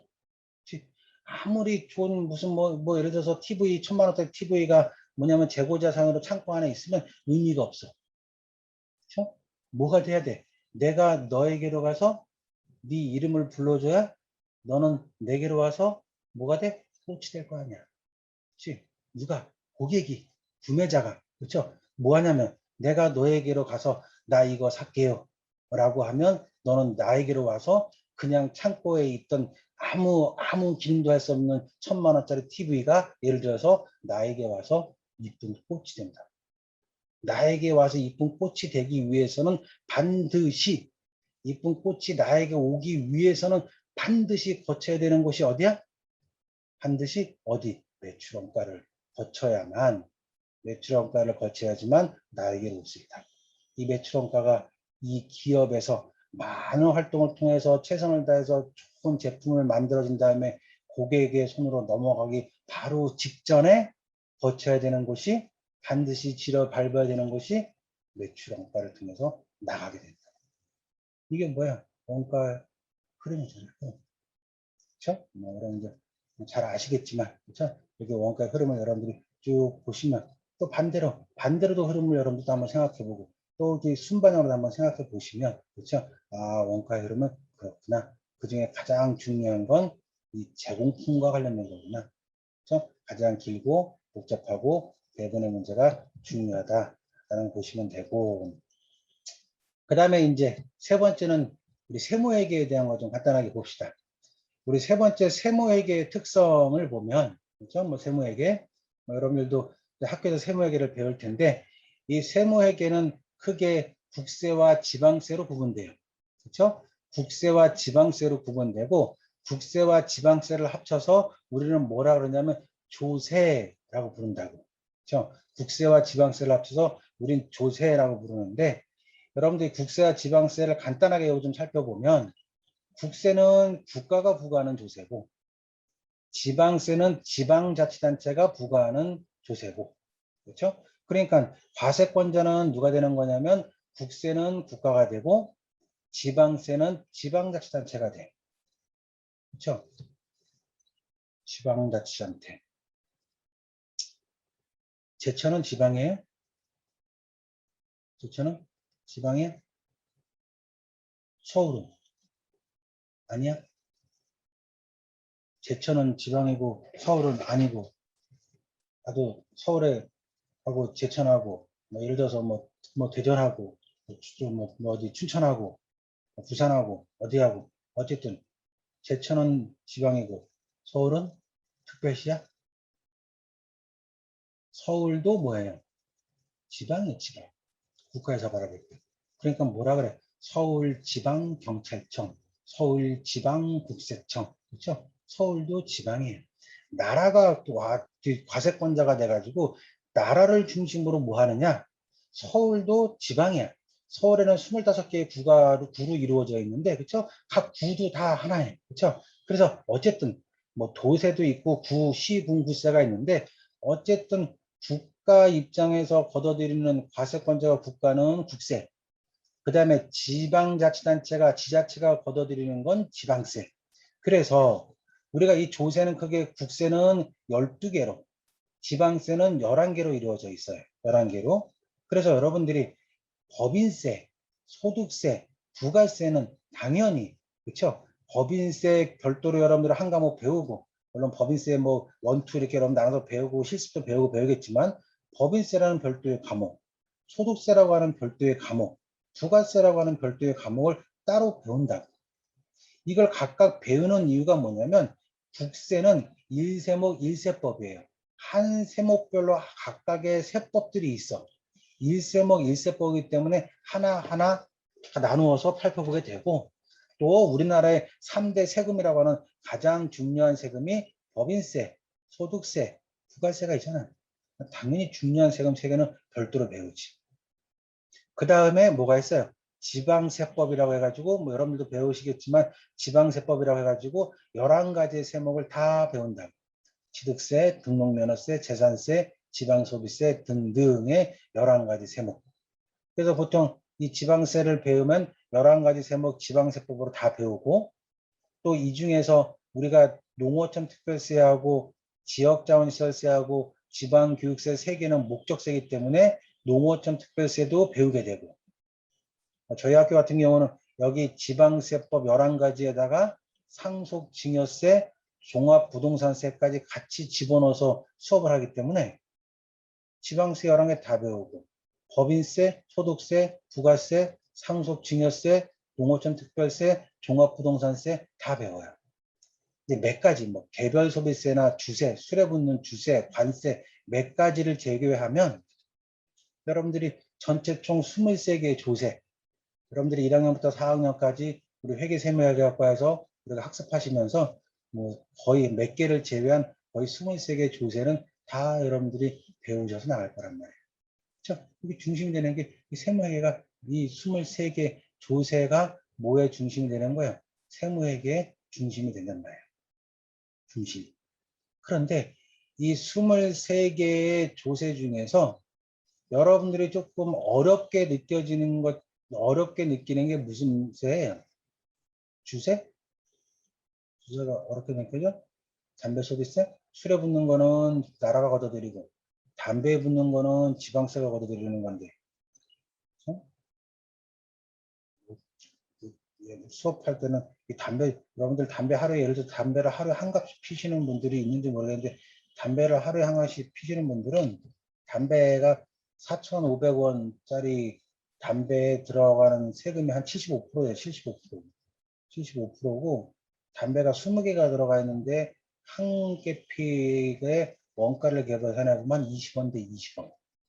한 개 피우죠. 뭐 담배를 피우면서 굉장히 기분 좋게 피시는지 모르겠지만 20원 되는데 담배를 하루에 한 갑씩 피면 1년에 100만 원을 넘게 세금을 내기 때문에 뭐 지금은 불과 몇 년 사이에 뭐 주택값이 워낙 많이 올라가지고 뭐 이런 얘기를 뭐 하기가 이제 좀 변하기 때문에 뭐하지만 담배를 하루에 한 갑씩 피우시면 서울에 웬만한 아파트 한 채 갖고 있는 분들의 재산세 내는 것보다 세금을 많이 냅니다. 그렇죠? 뭐 나라에서는 굉장히 도움을 나한테 주는, 그렇죠? 뭐 어쨌든 간에 뭐 그런데, 그렇죠? 뭐 주세는 뭐 수레부는 세금이고, 어쨌든 뭐냐면 이 23가지의 조세 중에서 그래도 여러분들이 가장 어렵게 느끼는 중 하나가 뭐냐면 법인세예요. 법인세. 법인세를 어렵게 느끼는 이유는 뭐냐면 법인세 앞에는 절대적으로 무슨 자가 붙냐면 이연이라는 자가 붙어. 그렇죠?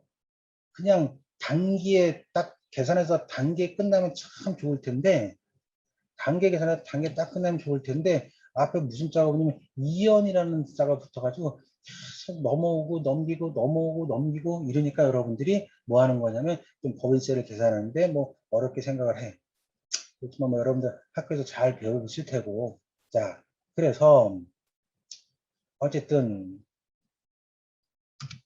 다음 보면 뭐 법인세와도 관련된 내용인데, 우리가 일반적으로 우리가 뭐 대표적인 게 이제 법인세가, 그러니까 잠깐만 설명드리면 재무회계 입장, 갭 입장에서는, 재무회계 입장에서는 뭐냐면 앞에 제가 적어 들었듯이 재무회계 입장에서는 뭐냐면 정확한 기록이에요. 정확한 기록. 그러니까 재무회계 입장에서는 수익에서 뭐를 빼면, 비용을 빼면, 수익에서 비용을 빼면 순순익이 나와. 그냥 재무회계는 있는 그대로 적는 거예요. 접대비가 10억 나왔다 할지라도 비용의 10억. 그렇죠? 있는 그대로 그냥 기록하는 게 재무회계 입장이라고. 그런데 세무회계 입장은 수익에서 비용을 뺀 재무회계 입장과 달리 뭐 여러분 입금에서 뭐를 빼냐면 송금을 빼요. 입금 산입, 입금 불산입, 송금 산입, 송금 불산입, 입금에서 송금을 뺀다고. 빼면 뭐가 나와요? 과세소득이 나오잖아요. 또 과세소득에서 뭐 2월 결손금이나 아니면 비과세소득이나 소득공제들을 빼면 과세 표준이 나오고, 표준에 세율을 곱하면 산출세액이 나오고 등등등. 뭐 하는 거냐면 구조가 달라. 재무회계는 정확한 기록이고 세무회계는 과세가 목적이어서 구조가 달라. 이 재무회계인 갭과 세무회계인 텍스가 싸우면, 둘이 부딪히면 누가 이겨요? 부딪히면 누가 힘이 셀까? 당연히 둘이 부딪히면 텍스가 힘이 세다. 텍스가. 그러니까 재무회계 입장과 세무회계 입장이 달라. 그렇죠? 뭐 여러분들 뭐 아시겠지만 일시적인 차이, 뭐 영구적인 차이, 일시적인 차이에서는 뭐 가사날, 차감할. 그렇죠? 차감할은 미래 마이너스. 지금은 더하기인데 미래인 마이너스니까 차감할이잖아. 지금은 더 냈는데 미래는 덜 내야 되니까 이연법인세 자산이잖아. 그다음에 가산할. 지금은 덜 냈는데 미래는 더 내야 돼. 미래는 더 내야 되니까 가산할. 더 내야 되니까 부채잖아. 이연법인세 부채. 그렇죠? 이 과정들을 여러분 쭉 본단 말이야. 달라. 일시적인 차이는 여러 가지. 그래서 이 재무회계와 세무회계는 뭐 할 수밖에 없냐면 차이가 발생할 수밖에 없어요. 이 차이가 발생할 수밖에 없기 때문에 그 차이를 뭐 해줘야 되냐면 조정해줘야 돼. 그렇죠? 그 차이를 조정해줘야 된다고. 그 차이를 조정해주는 걸 우리는 뭐라고 불러요? 세무조정이다 라고 부르잖아요. 그렇죠? 이 세무조정이다 라고 부른단 말이에요. 자, 그래서 이 또 재무회계와 이 세무회계는 또 여러 가지 이런 차이가 발생한다. 다음 페이지에 보면 우리 자신감이라는 게 나와요. 자신감. 자, 이 자신감이라는 이야기를 왜 적었냐면 여러분들이 생각할 때, 와, 우리가 회계라고 하는 큰 틀 안에서 우리 재무회계, 세무회계, 관리회계, 그 모든 회계를 다 어떻게 공부하지? 이거를 다 어떻게 내 거를 만들지? 라고 하는 부담감이 있을 수 있어요. 그렇죠? 뭐 물론 과목이 광범위하기 때문에 여러분들이 쉽게 모든 것들을 완벽하게 여러분들 걸 만들기 위해서는 또 많은 노력과 시간이 걸리겠지만 그 중에서도 중요한 한 가지가 뭐냐면 자신감이라고 생각을 해요. 예를 들어서 자신감이라고 하는 거는 여러 부분에서 적용할 수가 있는데, 예를 들어 스포츠라고 하면 스포츠에 있어서 가장 잘하는 예를 들어서 1등 하는 팀과 뭐 10팀이 있다라고 하면 꼴등하는 팀이 있다고 합시다. 그러면 1등 하는 팀은 늘 이기고 늘 잘하니까 1등하고, 뭐 예를 들어서 최하위권에 있는 팀은 뭐 잘 못하고 실력이 안 돼서 예를 들어서 못한다라고 할 경우 1등과 꼴등이 예를 들어서 경기를 해. 1등과 꼴등이 경기를 하게 되면 사람들이 어떻게 생각하겠어? 아, 어차피 1등이 이기겠지. 그치? 어차피 1등이 이기겠지. 또 가장 못하는 팀은 우리는 어차피 지금까지 못해왔으니까 또 이 경기 지겠지 라는 생각을 할 수 있단 말이야. 그런데 이 경기를 그동안 잘 못했던 팀이 어차피 우리는 지겠지 라는 마음을 갖고 경기에 임하면 뭐예요? 당연히 질 수밖에 없어. 근데 그런 마음가짐을 갖고 이런 스포츠에 접근하는 사람은 아무도 없단 말이야. 아무도 없다는 이유를 누가 증명해 주냐면 어차피 1등 하는 팀이 이긴다라고 하면 그 스포츠를 관람할 관중은 아무도 없어. 뭐 시청할 사람도 아무도 없단 말이야. 어차피 잘한 팀이 이기겠지. 뭐 축구를 예를 들면 뭐 우리나라보다 예를 들어서 브라질이라든지 뭐 아르헨티나라든지 그치 유럽의 여러 축구 국가들이 뭐 랭킹 순위도 높고 뭐 피파 순위도 높고 잘해. 어차피 우리는 얘네보다 안 되니까 축구 경기 해봤자 우리가 지겠지. 그렇게 생각하지 않는다고. 거기에 사람들이 열광하는 이유는 뭐냐면 좀 순위가 낮다 할지라도 낮은 사람들이 어차피 우린 질 거야 라고 임한다는 마음을 갖지 않고 아, 이길 수 있어. 우리가 비록 저 팀은 강팀이지만 이길 수 있어 라고 하는 자신감을 가지고 그 스포츠에 임하면 뭐 하는 경우가 생겨요? 이기는 경우가 생긴다고. 그치? 그러니까 그런 것들에 좀 못하는 팀이 지는 팀이 강팀을 만나가지고 이기는 경우들에 대해서 더 많이 환호하고, 그치? 더 많이 그것에 대해서 어떤 팀들은 자신감을 갖게 되고. 공부에서도 자신감이라는 건 굉장히 중요해요. 학습에서도. 뭐 여러분들 이 휴대폰 있지, 휴대폰. 그렇죠? 여러분들 뭐 전부 다 우리 한 명도 가지고 있잖아요. 휴대폰이 있을 거야 아마. 그렇죠? 뭐 여러분들 뭐 엄마는 뭐 한 3일 안 봐도 뭐 상관없지만 이 휴대폰 3일 동안 여러분한테 없다라고 생각하면 굉장히 불안할 거야 아마. 그렇죠? 3일은커녕 반나절만 휴대폰이 나한테 내 몸에 같이 가지고 있지 않다라고 하면 뭐 엄마는 3, 4일 안 봐도 별로 보고 싶지 않지만 휴대폰은 굉장히 그런 아주 여러분들한테는 뗄 수 없는 아주 중요한 하나의 매체로 자리매김을 했는데 휴대폰이라고 하는 건 어마어마해요. 그렇죠? 휴대폰 어마어마하단 말이야. 이 어마어마한 휴대폰을 만든 사람은 우리와 같은 어쩌면 우리 또래 그치? 동일한 사람들이 뭘 만들었어? 휴대폰을 만들었다고. 뭐 하늘에서 떨어진 게 아니고 우리와 전혀 다른 사람이 만든 게 아니고 우리와 똑같은 젊은 친구들 그치? 우리 같은 사람들이 하나 둘 자신감 갖고 개발하다 보면 이 엄청난 없어서는 안 될 휴대폰을 만들었다고. 저는 지금도 이 비행기를 탈 때마다 굉장히 신기해. 그렇죠? 신기하지 않아요? 한 400명 이상의 뭐 요즘에는 비행기를 잘 못하지만 그렇지? 큰 비행기 400명, 500명씩 사람을 태우고 또 밑에는 그들이 가지고 온 짐을 어마어마하게 태우고 또 비행기의 무게도 어마어마하게 무겁고 이런 비행기가 활주로를 쫙 달리다가 그렇죠? 활주로를 쫙 달리다가 몇 킬로에 비행기가 몇 킬로에 뜨는지 알아요? 비행기가 큰 비행기는 300km, 큰 비행기는 300km의 비행기 머리를 탁 들고 좀 작은 비행기는 한 250km. 우리가 비행기를 탈 때는 그 정도 속도감을 못 느끼는데 비행기는 한 300km, 딱 300km 되면 활주로에서 머리를 탁 들어 하늘을 쫙 날아간다. 신기해. 뭐 저만 신기한지 모르겠지만 그 어마어마하게 무거운 우리는 땅에서 단 5초도 이렇게 뛰지를 못하는데 날지도 못하고 어마어마한 무게를 다 안고선 하늘로 쫙 올라가지고 뭐 10시간, 15시간씩 공중에서 비행을 해. 그 모습을 보면 참 신기해. 그치? 뭐 비행기에 대해서도 뭐 신기한 것들이 참 많이 있는데 신기하단 말이야. 근데 비행기는 우리가 이제 300km로 가다가 머리를 탁 들고 KTX가 가장 빨리 달릴 때가 몇 킬로 달려요? KTX. KTX도 가장 빨리 달릴 때가 저 서울에서 천안쯤 내려가다 보면 그 이제 그 모니터에 키로수가 계속 나오니까 한 300km가 넘더라고. 300km가 넘고 확 달려. 근데 그럼 300km가 넘으면 뭐 해야 돼? KTX 날라야 되겠네 하늘로? 그렇지? 비행기도 300km 날으니까 KTX 300km가 되면 하늘로 쫙 날라서 뭐 은하철도 999가 되든지 날라야 되겠네. 근데 설계한 방식이 완전히 다르대. 자동차라든지 기차 같은 경우는 이게 속도가 날수록 땅에 가라앉게끔 설계를 하고, 비행기는 속도가 날수록 하늘로 탁 뜨게끔 설계를 하고. 어쨌든 휴대폰, 스마트폰도 그렇고 이 비행기를 만든 것도 그렇고 누가 만들었어? 사람이 다 만들었다.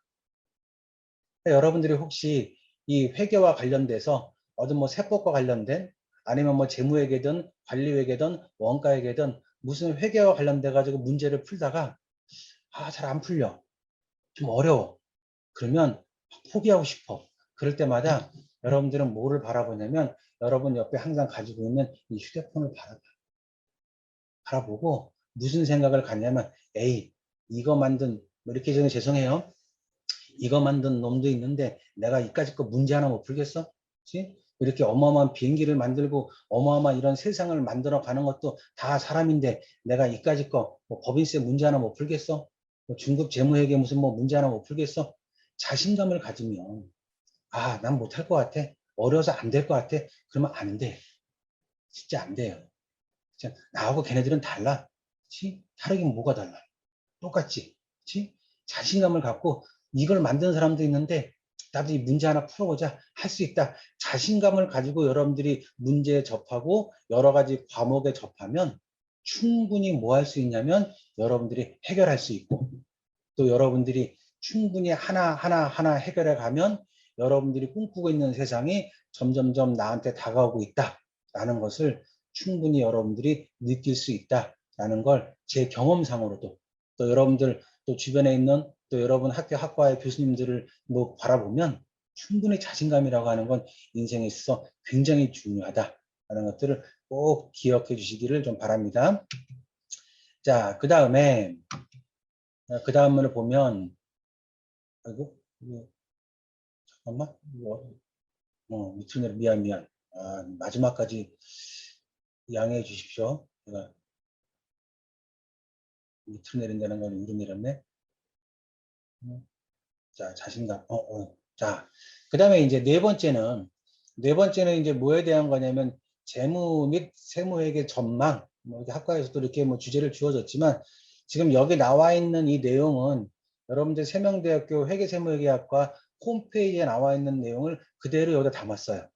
그대로 담았는데 뭐 여러분들 보시면 다 알겠지만 뭐 취득 자격증에 대해서는 회계사라든지 세무사, 뭐 감정평가사, 재경관리사 등등등 이런 여러 가지 자격증을 취득하고 그 다음에 이제 졸업 후 진로에 대해서 보면 뭐 더 공부하고 싶은 친구들은 뭐 석사를 공부하고 또 박사를 공부해서 또 학생들을 가르치는 직업을 가질 수도 있고 또 어느 연구소에서 또 더 나은 미래, 더 나은 회계의 발전을 위해서 또 연구하는 또 연구진이 될 수도 있고 그렇죠? 또 그 외에는 여러 가지 공무원이라든지 세무 공무원이라든지 아니면 여러 가지 기업의 회계팀에서 여러분들이 일할 수 있는 기회들이 많이 있어요.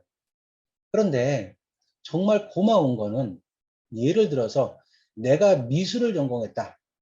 뭐 음악을 전공했다. 뭐 내가 예를 들어서 뭐 토목을 전공했다라고 하면 음악이라든지 미술이라고 하는 거는 어떤 특정 분야에서 쓰이는 부분들이야. 그치? 물론 대중적으로도 뭐 음악이라든지 미술을 다 쓰여줄 수 있지만 어떤 특별한 특정, 쉽게 말하면 어떤 특정한 기업, 어떤 특정한 분야에서 사용되는 경우들이 많지만 우리 회계라고 하는 거는 그치? 재무, 회계, 뭐 세무라고 하는 거는 정말 고맙게 회계라는 이 분야, 이 업무를 담당하지 않는 곳은 단 한 곳도 없어. 그치? 뭐 예를 들어서 뭐 연예인을 이렇게 뭐 발굴하는 엔터테인먼트라든지 뭐 아니면 뭐 여러 가지 일반 기업은 말할 것도 없거니와 뭐 스포츠와 관련됐다라든지 모든 분야에서는 회계를 사용하지 않는 회계 팀이 없는 곳은 단 한 곳도 없다는 것에 여러분들이 정말 전공을 잘 선택했다라고 감히 이야기할 수 있어요. 자, 그러면 여기서 한 가지만 말씀을 드리면 나는 무조건 회계사가 돼야 되겠다, 세무사가 돼야 되겠다, 그렇죠? 뭐 나는 공부를 좀 많이 해야 되겠다도 중요하지만 이 세무회계, 회계세무는 모든 분야에 걸쳐 있기 때문에 여러분들이 전공은 회계, 세무를 하고 있지만 나는 좀 이렇게 자동차에 관심이 많아.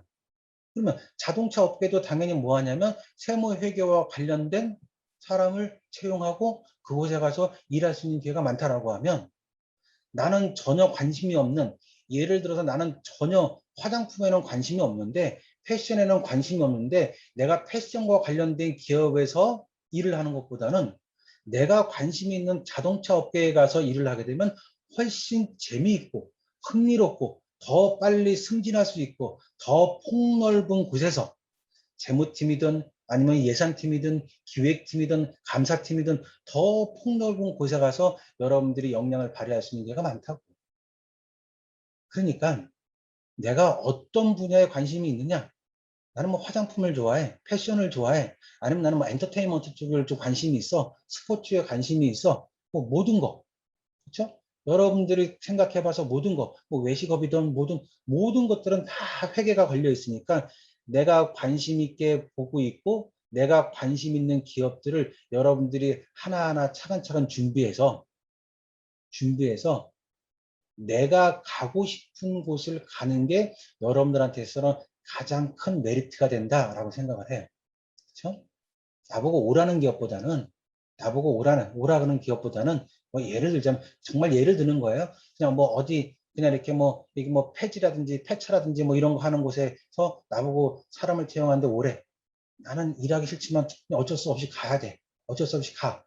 내가 가고 싶지 않지만 나보고 오라는 곳에 가는 것보다는 내가 가고 싶은 곳에 내가 갈 수 있는 역량을 키워서 가는 게 여러분들이 앞으로 삶을 살면서 여러분 삶에 있어서 삶의 질도 높아지고 행복도 더 높아지고, 그렇죠? 행복이라는 건 뭐예요? 행자는, 그렇죠? 받으랭의 복복자잖아. 여러분들이 행복하다, 복 많이 받고 있다, 이런 것들을 느끼면서 살 수 있다. 그래서 여러분들이 개인적으로 무조건 누가 한다고 해서 따라가는 게 아니고 나는 어느 분야에서 어느 쪽에 관심이 있으니까 이쪽으로 내가 앞으로 취업하거나 진로를 결정해야 되겠다라고 하면 기업이 크던 작던 분야가 다르던 그 한 곳에서 인정받게 되면 여러분들이 충분히 성공하는 삶을 살 수 있지 않을까라고 생각을 합니다. 그래서 뭐 이 전망이라고 하는 거는 뭐 무궁무진하다. 그렇죠? 전 세계 모든 우리나라 국가, 모든 기업, 모든 산업, 그렇죠? 모든 분야에 다 회계는 적용된다. 중요한 건 뭐다? 내가 가고 싶은 곳, 내가 관심 있는 기업에 취업을 해라. 준비를 해라. 이게 여러분들한테 제가 좀 드리고 싶은 말씀입니다. 뭐, 그 다음에는, 우리 뭐, 회계사 시험 과목 관련돼 가지고 뭐 말씀을 뭐 드리려고 하는데, 뭐 이거는 여러분들 다 뭐 어디에 보면 다 나와 있는 내용들이니까, 그렇죠? 뭐 1차 시험, 2차 시험에서 뭐 어떤 과목을 보고, 그렇죠? 뭐 몇 시간, 뭐 몇 문항, 배점이 몇 점이다. 또 영어와 포함돼서 관련된 내용들은 뭐 영어 시험을 뭐 예를 들어서 이런 과목으로 대체할 수 있다. 뭐 이런 내용들은 뭐 제가 준비는 했지만 여러분들이 다 들어가서 여러분 학과 교수님도 그렇고 들어가서 여러분들이 충분히 볼 수 있는 내용들이니까 뭐 이거는 좀 더 넘어가도록 하고, 자 이제 오늘 강의를 마치면서 자 오늘의 이제 글을 하나 좀 보겠습니다. 마치면서 자 여기 이제 이게 뭐예요? 말씀언이죠, 말씀언. 그렇죠? 이게 말씀언이고 이게 이제 이를 성자, 그렇죠? 이 말씀언과 우리 이를 성자 이 두 개가 합쳐지면 이제 뭐가 되는 거냐면 성자가 돼, 성. 그렇죠? 이 성자가 무슨 성자냐면 우리가 성실할 때 성자. 그렇죠? 이 성자는 정성 성자에다가 실자는 이제 열매 실자인데 여러분들이 이제 성실, 이 성자는 뭐냐면 내가 말한 대로, 내가 계획한 대로, 그렇죠? 내가 말한 대로, 계획한 대로 이루어지는 거야. 내가 뭐 하는 거냐면 그렇게 실행을 해. 내가 계속해서 그렇게 준비를 해. 내가 계획하고 말한 대로 이룰성 하나하나 이루어 가. 이게 이제 성실에 대한 정성성자인데 내가 말한 대로 하나하나 꿈을 이루기 위해서 가장 중요한 건 뭐야? 성실이야, 성실. 그렇죠? 이 성자라고 하는 건 성실, 뭐 성심, 뭐 성의, 뭐 성신, 이 성자가 들어가는 건 많아요. 그렇죠? 그래서 여러분들이 잘 계획하고 하나하나 이루어 가기 위해선 여러분들한테 정말 필요한 게 뭐냐면 성실하고 성심을 가지고 성의를 가지고 성실을 가지고. 자, 그래서 마지막으로 제가 우리 학교 학생들한테도 뭐 졸업생들한테도 이야기를 많이 하는데 우리는 이제 회계를 공부하고 전공하는 우리 이제 학생들이에요. 그럼 또 어쩔 수 없이 우리 회계라고 하는 거는 뭐 가장 뭐와 가깝게 업무를 할 수밖에 없냐면 이 돈과 가장 가깝게 업무를 할 수밖에 없어. 누구보다도 다른 부서보다도 돈하고 가장 깊게 연관이 되어 있어. 그래서 여러분들이 평생 이 회계 쪽에서 근무한다라고 하면 절대 잊지 말아야 할 건 성실과 정직이라고 생각을 해요. 그렇죠? 성실과 정직. 이 성실과 정직이라고 하는 큰 여러분들이 이 개념을 마음속에 두면 모든 일에 성실하고 단 10원이라도 정확하게 계산하고 정확하게 돌려주고 정확하게 설명하고 그래서 이 성실과 정직이라는 것을 여러분들이 마음속에 꼭 담아서 여러분들이 하나하나 자신감을 가지고 학습해 나간다라고 하면 여러분들이 4년 동안 열심히 공부하고 난 뒤엔 여러분들이 생각지도 못하고 느끼지 못할 정도의 큰 지혜와 지식과 그렇죠? 전공들이 여러분 머릿속에 담겨서 여러분들이 가고 싶은 곳, 일하고 싶은 곳에서 충분히 정신적으로도 풍요롭고 행복하고 여러 가지 풍요로운 삶을 살 수 있을 거라고 분명히 확신을 합니다. 자, 우리 세명대학교 우리 회계 세무학과 학생, 우리 세명대학교 회계 세무학과 학생 모든 학우님들의 꿈이 이루어지리라고 믿습니다. 자, 여러분들 부족하지만 여러분들 이 특강을 통해서 전반적인 회계에 대한 것도 다시 한번 머릿속에 담고 정말 자신감을 가지고 성실하고 정직하게 하루하루를 살아간다라고 하면 여러분들에게 큰 축복이 임할 거라고 믿습니다. 자, 우리 좀 어려운 시기지만 여러분들 특별히 코로나 조심해서 코로나도 조심하고 또 여러분들 건강도 잘 챙겨서 건강도 유의하고 또 남아있는 우리 학교 생활도 여러분들이 아무런 탈 없이 무탈하게 학교 생활도 잘 마치게 되기를 진심으로 바라겠습니다. 자, 여러분들 우리 특강 들어서 감사드리고 또 기회가 되면 또 다른 곳에서 더 좋은 모습으로 우리 함께 만납시다. 자, 우리 학생 여러분, 우리 교수님들 감사드립니다. 우리 수업 여기까지 하겠습니다. 감사합니다.